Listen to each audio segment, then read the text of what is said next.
နိုင်ငံဝင်တန်းကောင်းများအတွက်မျိုးဆက်တစ်တူအားနဲ့အနာဂတ်သစ်စီခေါ်ဆောင်သွားမည်ပြည်သူတွေရဲ့ပါတီပြည်သူများရဲ့လင်းရောင်ကြံ့ခိုင်ရေးနဲ့ဖွံ့ဖြိုးရေးပါတီခြေခံလူဒန်းစားများအတွက်တောင်သူလယ်သမားဦးကြီးတွေအတွက်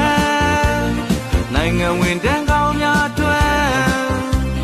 မျိုးဆက်တစ်တူအားနဲ့အနာဂတ်သစ်စီတည်ဆောင်သွားမည်ပြည်သူတွေရဲ့ပါတီ